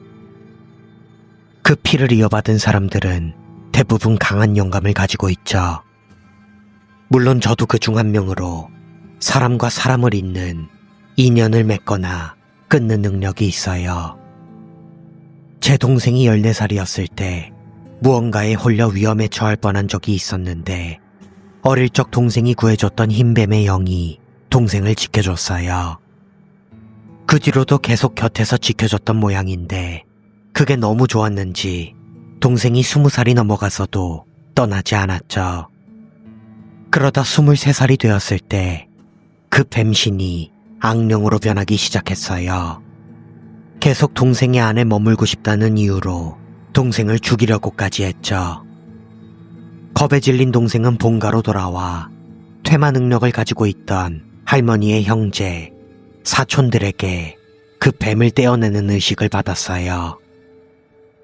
제 동생 이야기를 조금 하자면, 동생은 어릴 땐 영감은 약했지만 동물이나 식물이 유독 따르는 신비한 힘을 가지고 있었죠. 그래서인지 집 주변에 나타난 뱀들도 동생에게는 위협 한 번 하지 않고 몸을 만지게 해준 적도 있었고, 아무리 시들어가던 식물도 동생이 돌보면 금세 생기를 되찾곤 했죠. 동물이나 식물뿐만이 아니었어요. 누구에게나 아주 다정하고 잘 웃던 아이라서 동네 어르신들 중에는 햇님이라도 절을 하겠다고 말하는 분도 계실 정도였죠. 정말로 자랑스러운 동생이었어요. 제가 말하기 좀 그렇지만 동생은 엄청난 오빠 껌딱지여서 항상 오빠 하면서 제 뒤를 졸졸 따라다니며 어디든 같이 가고 싶어 했어요. 정말로 마음이 비단결같이 고운 아이였죠. 다시 이야기로 돌아와서 퇴마를 받은 동생은 뱀이 붙어 있었던 탓인지 영감이 너무 높아져서 본가의 뒤를 잇게 됐어요. 잇는다고 해봤자 흰뱀들의 수행 장소인 본가를 지키는 역할뿐이라 계속해서 집안의 농사일을 도왔죠. 본가에 돌아갈 때마다 대릴사위 구하기 힘들겠네 하면서 웃으며 이야기하곤 했어요. 사위 들이기 전에 뱀한테 시집 갈지도 몰라 하고 농담처럼 말하기도 했고요. 겉으로 보기에는 즐겁게 지내는 줄로만 알았어요. 하지만 동생은 계속해서 그때 떼어낸 뱀에 대해 후회하고 있었어요. 뱀이 떠나지 못했던 건 자기 탓이라고요. 뱀을 좋아했던 동생은 자기를 구해주고 곁에서 지켜주던 뱀에게 항상 말을 걸어주었다고 해요. 고등학교 졸업 후 집을 떠나 혼자 살면서 느꼈던 외로움도 뱀에게 이야기하며 달랠 수 있었다고요. 뱀과 동생은 서로에게 의지해버렸던 것이죠. 자기 때문에 신이 되는 길이 막혀버렸고 갈 곳 없이 나쁜 존재가 되어버렸다고. 그런데도 자기는 무서워서 그 뱀을 떼어내버렸다며 울면서 제게 이야기해 주었습니다. 부모님이나 조부모님께서는 그게 아니라고 몇 번을 말씀하셨어도 동생의 마음속에서 후회는 사라지지 않았던 것 같아요. 점점 더 기운을 잃어갔죠. 집을 지키는 역할인 동생이 이 상태로는 머지않아 나쁜 기운들이 모여들어 수행하러 오는 뱀들마저 승천하지 못하고 악령이 되어버릴 거라는 이야기가 나왔고, 결국 동생이 집을 떠나기로 했어요. 다만 동생이 너무나 쇠약해져서 신관이셨던 할아버지의 남동생 댁에서 신세를 지기로 결정됐죠. 하지만 이사를 가기 3일 전 갑자기 할아버지가 쓰러져 위독한 상태가 되셨어요. 할아버지는 오래전 뱀의 악령에게 빙의된 사람을 구하기 위해 그 악령을 자기 몸으로 옮겨 봉인하고는 줄곧 별채에서 생활하셨거든요. 밭일이나 식사 정도는 가족과 함께 해도 괜찮았지만 밤에는 위험하다고요. 항상 직경 1cm 정도 되는 둥글고 검은 돌 5개가 고리처럼 이어진 물건을 몸에 지니고 다니셨어요. 그 돌을 사용해서 몸 안에 악령을 봉인하고 있다고 하셨죠. 그런데 그 돌이 깨져 있었어요. 할아버지가 쓰러졌을 때 말이죠. 온 가족의 얼굴이 새파랗게 질렸고 서둘러 피를 나눈 친척들을 모아 새로운 돌에 악령을 봉인하는 의식을 시작했어요. 저도 바깥쪽 결계를 지키는 역할로 불려나갔죠. 하지만 보통 내기가 아닌 악령이라 돌에 넣어도 힘을 억누를 수가 없었어요.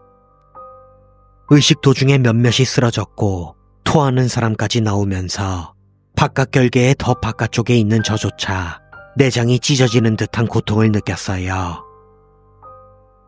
역시 육신을 쓰지 않으면 안 되겠어. 아버지가 그렇게 말했고 어머니는 울고 있었지만 아버지를 막지는 않으셨죠. 의식의 중심에는 제 동생이 있었어요. 처음에는 모두가 말렸지만 동생은 자기가 해야만 한다며 고집을 부렸어요. 어느새 동생은 결계 중심부로 걸어들어가 할아버지가 붙잡고 있던 악령의 기운을 자기 몸으로 끌어당기기 시작했어요. 정말 무서운 기세였죠. 남자 몇 명이 말리려 해도 전혀 소용이 없었고 아버지가 지금껏 들어본 적도 없는 목소리로 그만둬라고 외쳐도 전혀 멈추지 않았어요. 그리고 그 돌은 동생이 삼켜버렸어요. 할아버지가 차고 계셨던 것보다 한층 더 큰 돌이었는데도 마치 물을 마시듯이 5개를 전부 다요.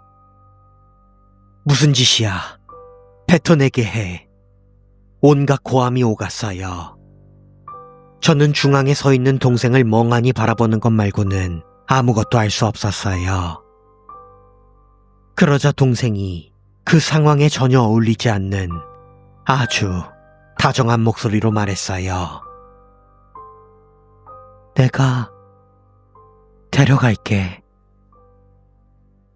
모두가 그 자리에 주저앉아 울었고 저는 아버지가 우는 모습을 그때 처음 봤어요. 하지만 역시 그런 짓을 하게 둘 수 없다고 일단 오늘은 이 방의 결계 안에 머물게 하기로 했죠. 방에 들어올 때의 무서운 기세는 사라지고 동생은 얌전히 앉아 있었어요.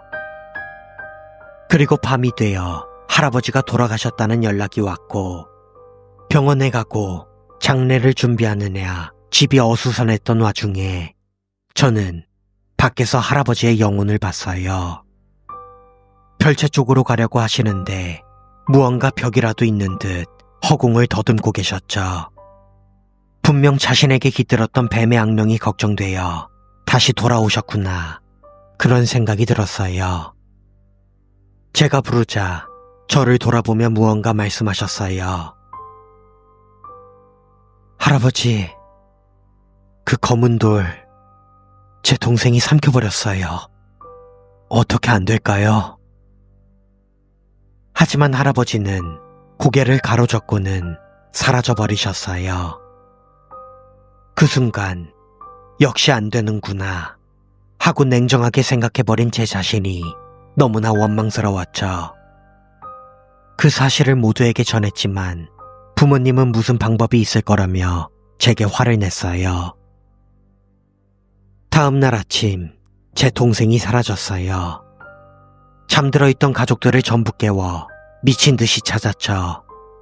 이웃집 아저씨, 아주머니들도 밭일을 내팽개치고 함께 찾아주셨지만 도저히 찾을 수 없었어요. 밤이 되어 할아버지의 밤새 문상이 시작되어 수색은 경찰과 소방에 맡기기로 했어요. 다음 날 고별식이 끝나고 하루가 더 지나도 동생은 전혀 발견되지 않았어요. 그러자 할머니가 말씀하셨어요. 신령님 계신 곳에 있을지도 모르겠다.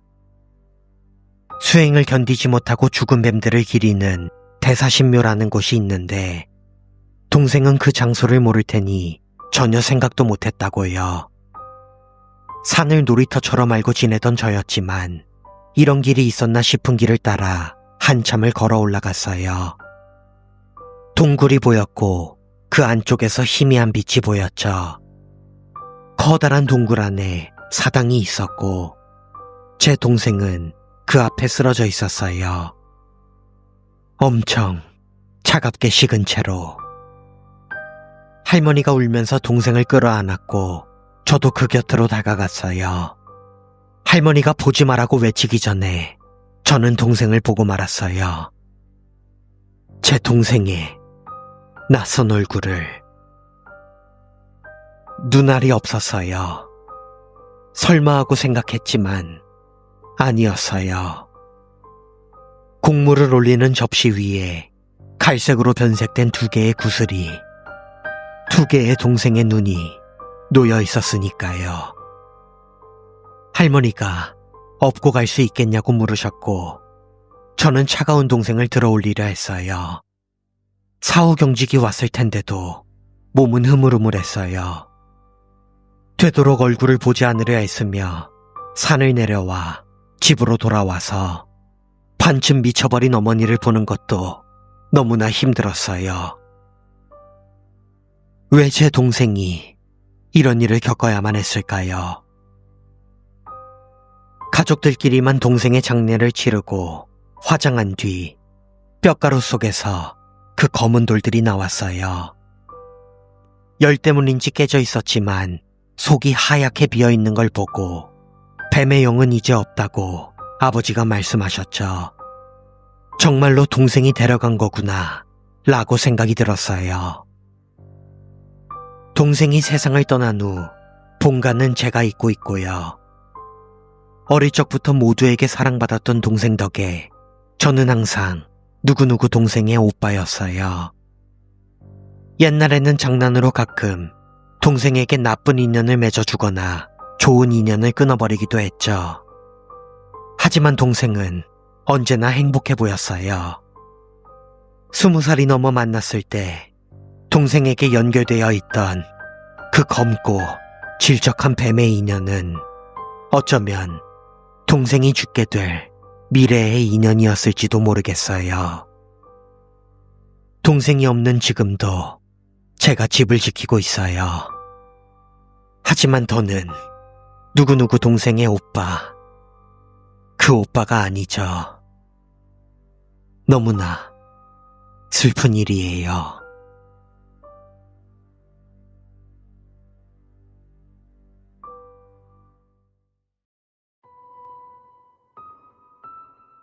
느껴져? 피냄새가 나네. 시애틀은 항상 젖어 있어. 축축하고 끈적거리고 곰팡이 섞인 흙냄새가 진동을 하지.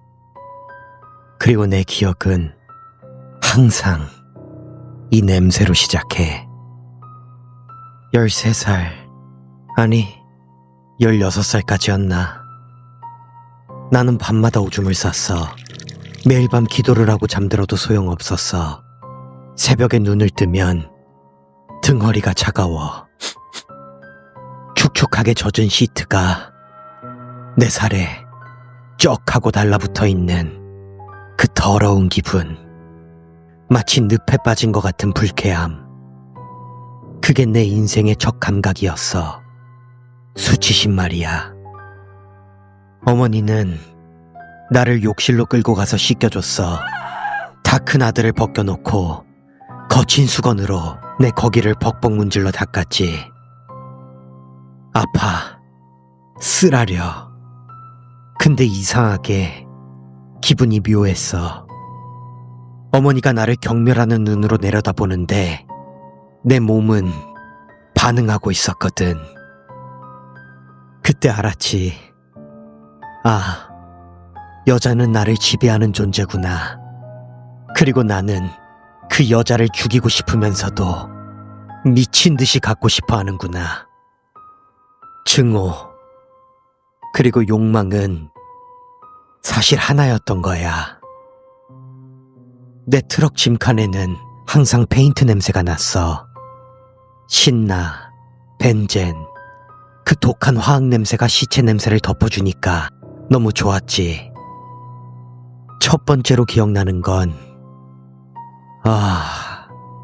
그래, 웬디라고 불렀던 아이였어. 아주 어린 아이였지. 겨우 10대 중반이나 됐을까. 그린강 다리 근처에서 만났지.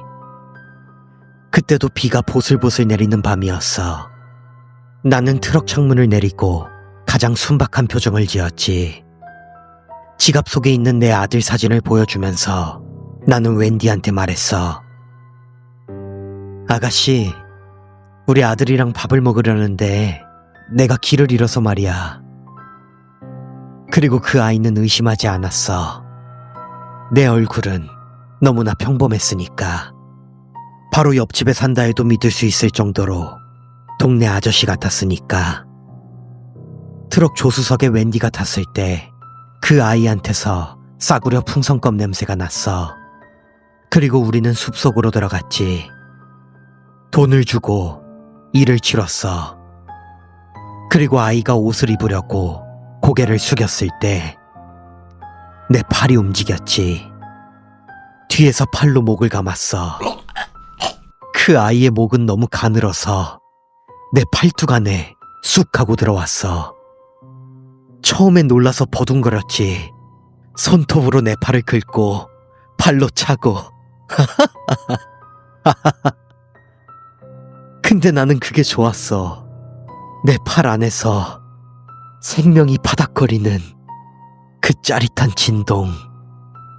마치 낚싯줄에 걸린 물고기처럼 팔딱거리다가 점점 힘이 빠지고 축 늘어지는 그 순간, 그 아이의 눈동자가 뒤집히고 혀가 툭 튀어나왔을 때 나는 비로소 안도감을 느꼈어. 아, 이제 조용하구나. 이제 이 여자는 나를 떠나지 못하는구나. 나는 그 아이를 강가에 뉘어놓고 한참을 바라봤어. 죽은 얼굴이 살아있던 얼굴보다 훨씬 평온해 보였거든. 물론 모든 여자가 순순히 죽어준 건 아니야. 이름은 기억 안 나. 검은 머리라고 해두지. 그 여자는 말이야, 힘이 셌어. 보통은 목을 조르면 1분 안에 끝나는데 그 여자는 악착같이 버텼어. 내 팔을 물어뜯었어. 살점이 떨어져 나갈 정도로. 피가 나서 팔이 욱신거리는데 화가 나기보다는 좀 더 흥분이 됐어. 이야, 인연 제법인데? 어디까지 버티나 보자. 이렇게 말이야. 우리는 트럭 안에 엉겨붙어서 한참을 뒹굴었어. 그 여자가 내 눈을 찌르려고 손을 뻗었을 때 내가 목을 더 세게 조였지. 그리고 여자의 기도가 으스러지는 소리가 들렸어. 우드득, 우드득. 그렇게 말이야. 그 소리 들어본 적 있어? 마른 나뭇가지가 부러지는 소리랑 아주 비슷해. 그리고 그 소리가 나자마자 여자의 몸에서 힘이 쫙 빠지더라고. 눈을 뜬 채로 죽었어. 나를 노려보면서 말이야. 그 눈빛이 마음에 들어서 나는 죽은 뒤에도 여자의 눈을 감겨주지 않았어. 그대로 트럭 짐칸에 싣고 달렸지. 백미러로 뒤를 볼 때마다 그 여자가 짐칸에서 나를 보고 있는 것 같아서 집으로 가는 내내 콧노래를 불렀어. 16살, 58밀스. 그 애를 만났을 땐 비가 억수같이 쏟아졌어. 그린강 근처 갓길에 우두커니 서 있었지. 다 젖은 채로. 꽤나 추워 보이더라고. 나는 차를 세우고 $10를 보여줬어. 고작 $10를 말이야. 그리고 그게 그 아이의 목숨값이 된 거야. 그년이 차에 타자마자 히터를 틀어줬어. 따뜻했겠지. 고맙다고 하더군. 나는 그 말이 참 우스웠어. 곧 죽을 텐데 죽일 사람한테 고맙다니. 사람들은 진짜 멍청하고 너무 순진해. 마찬가지로 일을 끝내고 숲으로 데려갔어. 그 아이는 덩치가 작았어. 내가 목을 조르는데도 별로 저항도 안 하더라고. 그냥 삶을 포기한 사람처럼 그냥 스르륵 꺼져버렸어. 아씨, 너무 쉽게 죽으니까 좀 허무하더라고. 그래서 죽이고 나서도 한참 동안 목을 조르고 있었어. 이게 뭔가 아닌 것 같으니까 확실하게 내 걸로 만들고 싶어서 말이야. 그리고 그 아이는 숲속 깊은 곳 나무 뿌리 사이에 눕혀줬어. 엄청 편안해 보이더라. 집에 돌아와서 아내랑 저녁을 먹는데 자꾸 그 아이 생각이 나는 거야. 숲속에서 혼자 비를 맞고 있을 게 걱정이 돼서 다음날 다시 찾아갔지. 나는 내 거라고 생각한 여자들은 아무데나 버리지 않아. 나만 알고 있는 장소가 있지. 그린강 주변의 깊은 숲, 혹은 비행기가 뜨고 내리는 공항 근처의 공터. 나는 그곳을 클러스터라고 불렀어. 언제였더라? 한 번은 마샤 그리고 또 다른 여자 둘을 한 장소에 묻었어. 시신 세 구가 한 곳에 모여 있는 거지. 왜 그랬냐고? 외롭잖아. 혼자 있으면 춥고 무섭잖아. 그래서 친구를 만들어 준 거야. 서로 이야기라도 나누라고. 나는 퇴근길에 샌드위치를 사서 그곳에 가곤 했어. 시신들이 묻힌 흙 위에 앉아서 점심을 먹었지. 그때 기분이 어떤지 알아? 마치 내가 왕이 된 기분이야. 내 발밑에 내가 소유한 여자들이 잠들어 있고 나는 그 위에서 평화롭게 밥을 먹는 거지. 그곳에서는 내가 법이고 내가 신이었거든. 가끔은 흙을 파내고 얼굴을 확인했어. 이미 부패가 시작돼서 살이 녹아내리고 구더기가 기어다니는데 역겹다는 생각은 든 적 없어. 오히려 그 썩어가는 냄새가 나를 안심시켰지. 아직 여기 있구나. 그래, 도망가지 않았구나. 나는 썩어가는 그녀들과 다시 한번 사랑을 나누기도 했어. 차가운 살결, 반응 없는 육체, 그 완벽한 침묵이 나를 구원하는 것 같았거든. 그리고 말이 밟아. 그 여자는 기억이 좀 달라. 내가 죽이고 나서 며칠 뒤에 다시 찾아갔거든. 그때가 아마 연어가 강을 거슬러 올라가는 계절이었을 거야. 숲속에 뉘어놨던 마리를 찾으러 갔는데 없었어. 짐승이 물어갔나? 아니면 내가 장소를 착각했나? 한참을 헤매다가 결국 발견했지. 강물에 떠내려가서 모래톱에 걸려 있었어. 얼마나 오래 있었는지 물에 불어서 퉁퉁 부은 상태로 말이야. 물고기들이 뜯어먹어서 얼굴이 엉망이었어. 화가 났지. 내 건데. 이 여자는 오롯이 내 건데. 자연이 내 허락도 없이 내 물건을 마음대로 망가뜨려버렸잖아. 그래서 그 이후로는 돌로 눌러놓거나 나뭇가지로 덮어놓기 시작했어. 아무도 못 보게, 나만 볼 수 있게. 가끔은 옷을 벗겨서 강가에 페인트로 표시해뒀어. 경찰 헬기가 머리 위로 윙윙거리며 날아다니는데 나는 숲속에 숨어서 낄낄거렸지. 저 멍청이들 좀 봐. 거기가 아닌데 여기 있는데. 20년 동안 나는 완벽했어. 결혼도 3번이나 했고 아들도 잘 키웠지.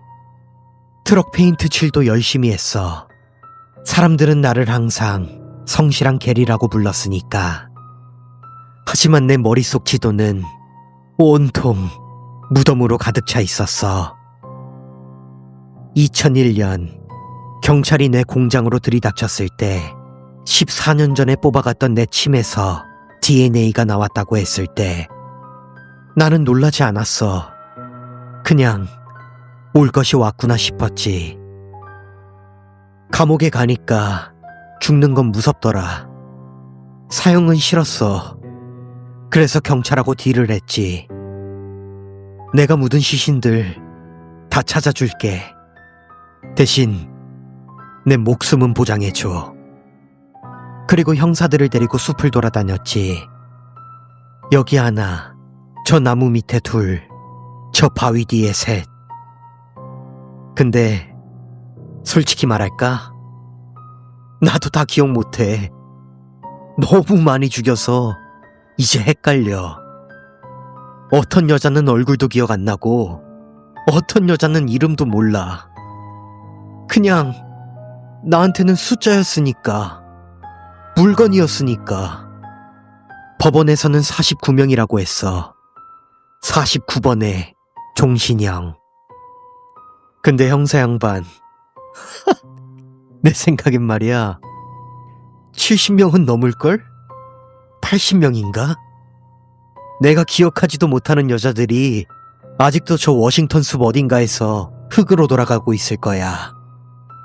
그러니까 그 뼈들은 영원히 나만의 비밀인 거지. 후회하냐고? 글쎄, 나는 그냥 내가 할 일을 했을 뿐이야. 내가 청소해주지 않았다면 그 여자들 길거리에서 비참하게 늙어갔을걸? 내가 구원해준 거야. 내 손으로 시간을 멈춰서 영원히 내 기억 속에 박제해둔 거니까.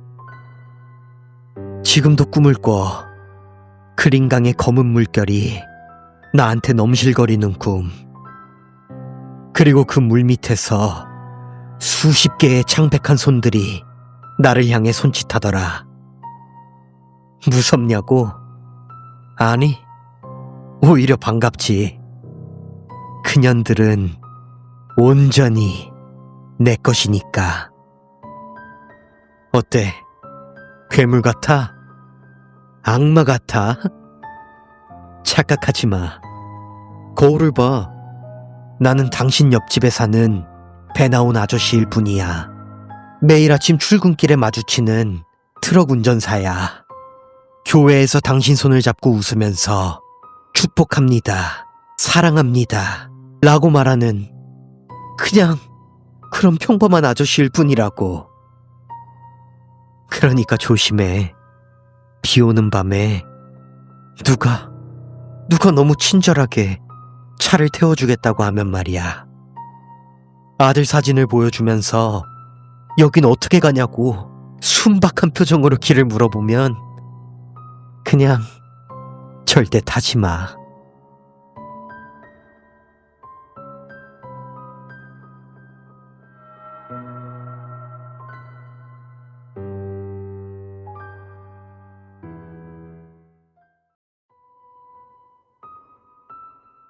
초등학교 때 우리 반에 유키오라는 애가 전학을 왔어. 체구도 작고 약간 혼혈 같은 얼굴이었는데 왠지 모르게 항상 주눅 들어있는 녀석이었지. 유키오는 부모님이 안 계셔서 할아버지 할머니랑 같이 살고 있었어. 선생님은 그런 사정을 딱히 말해주지 않았는데 유키오 본인한테 들어서 알게 됐지. 우리는 처음에 유키오를 좀 괴롭혔어. 뭐 그렇다고 돈을 뜯거나 한 건 아니고 그냥 지나가면서 등짝을 팔꿈치로 툭 치거나 필통을 커터칼로 긋거나 조회 시간에 방귀 뀌었다고 몰아가거나 하는 거. 지금 생각하면 유치한 장난들이었지. 그래도 당하는 본인한테는 힘들었을지도 모르겠다. 근데 유키오는 평소엔 쭈뼛거리면서도 그럴 땐 묘하게 깡다구가 있어서 울지도 않고 정색하지도 않았어. 선생님한테 이르지도 않았고 반응이 없으니까 재미가 없어서 우리도 얼마 안 가서 괴롭히는 건 그만뒀어. 근데 유키오는 학교를 자주 빠졌어. 한 달에 며칠이나 빠졌는지는 기억 안 나는데 툭 하면 결석했던 기억은 있어. 그때 우리 학교에는 결석한 애한테 급식빵을 갖다주는 규칙이 있었거든. 같은 반이면서 집 가까운 애가 가는 거였지. 유키오네 집에 빵을 갖다주는 건 내 담당이었어. 집이 꽤 멀긴 했는데 반 애들 중에선 내가 제일 가까웠고 어차피 자주 다니는 학교길이었으니까. 유키오네 집은 오래된 목조주택이었는데 한눈에 딱 봐도 노인들이 살 것 같은 그런 집이었어. 안에 들어간 적은 없어. 왠지 어두침침하고 어린 마음에도 기분 나쁜 분위기의 집이었거든.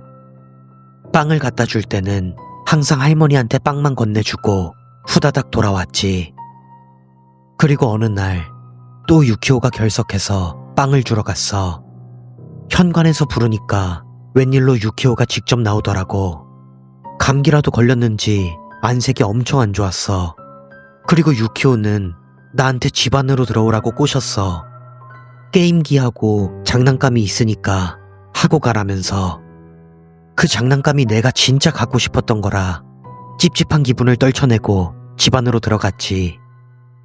유키오 방에 들어갔는데 좀 놀랐어. 방 전체에 스티커가 덕지덕지 붙어 있는데 그 중에는 신사에서 파는 부적 같은 것도 섞여 있는 거야.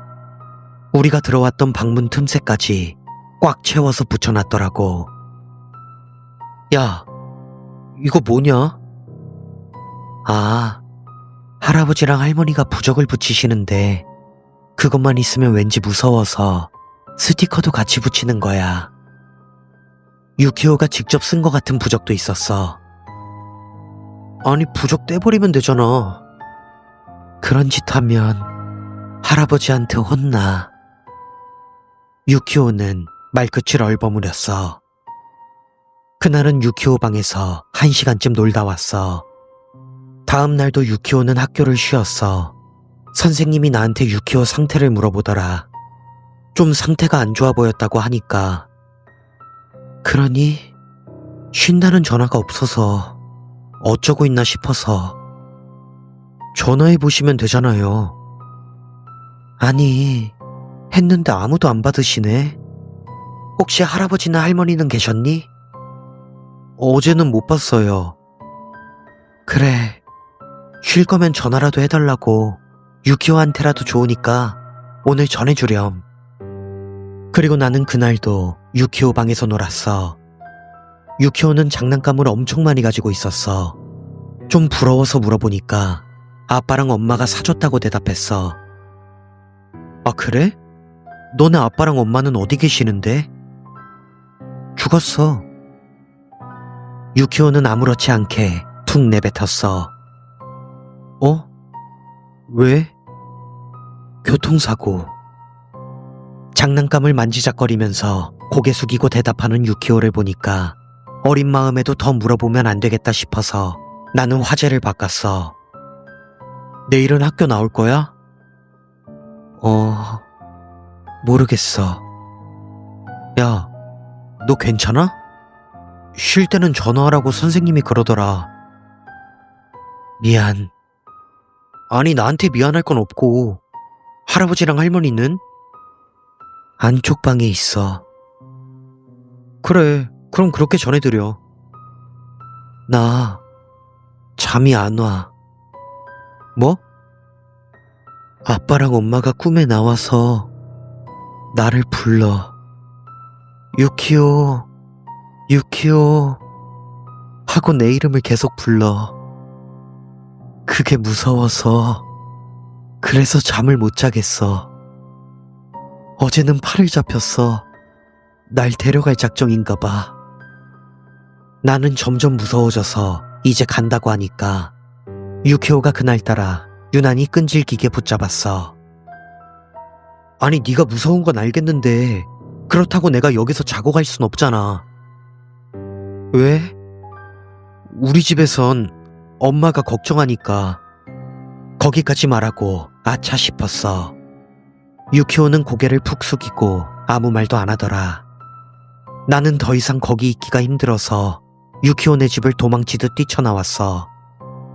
다음 날도 유키오는 학교를 쉬었어. 선생님이 같이 가보자고 해서 학교길에 날 차에 태우고 유키오네 집으로 갔지. 선생님이 현관에서 불러도 아무 대답이 없었어. 그리고 현관문을 열더니 선생님이 인상을 확 찌푸렸어. 신발을 벗고 집으로 올라갔지. 부엌이나 유키오 방에는 아무도 없었어. 유키오 방을 나오니까 오른쪽에 방이 하나 있었어. 유키오가 어제 말했던 안쪽 방이 저기구나 싶었지. 선생님이 그 방문을 열었어. 그리고 그 순간 선생님이 그 자리에 얼어붙더니 곧바로 문을 닫아버렸어. 그 찰나의 순간에 선생님 등 너머로 방 안이 보였어.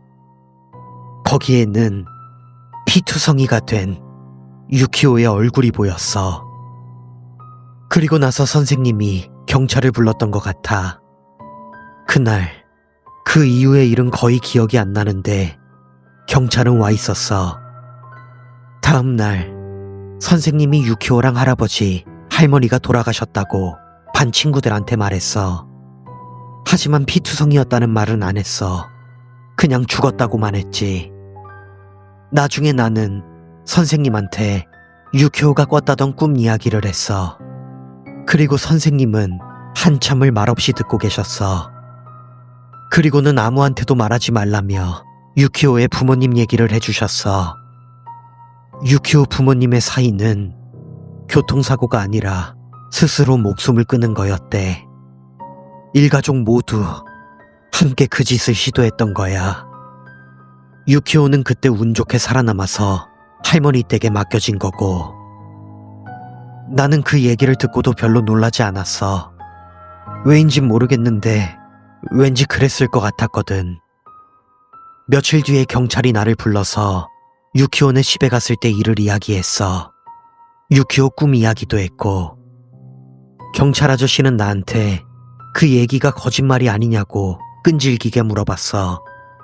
나는 거짓말이 아니라고 몇 번이고 말했지. 정말로 너는 그 집에서 유키오 군한테 직접 그 이야기를 들은 거니? 네, 맞아요. 같이 왔던 선생님이 아주 곤란한 표정을 짓고 있었어. 경찰관이 선생님을 향해 손짓으로 허이허이 저어댔어. 그게 신호였는지 선생님은 잠시 생각하더니 나한테 말했어. 있잖아, 나랑 너가 유키오네 집에 갔었지? 그때 말이야. 선생님은 말하기 힘들어 보였어. 그리고 나는 아주 안 좋은 예감이 들었지. 그때 유키오네 식구들은 확실히, 정말 확실히 죽은 지 3일은 지나 있었단다. 너 정말 그 전날에 유키오랑 놀았던 게 맞아? 그리고 나는 아무 말도 할 수 없었지. 그때 내가 봤던 건, 내 팔을 붙잡았던 건 분명 유키오가 맞았을 텐데. 유키오, 아빠랑 엄마가 꿈에 나와서 나를 불러.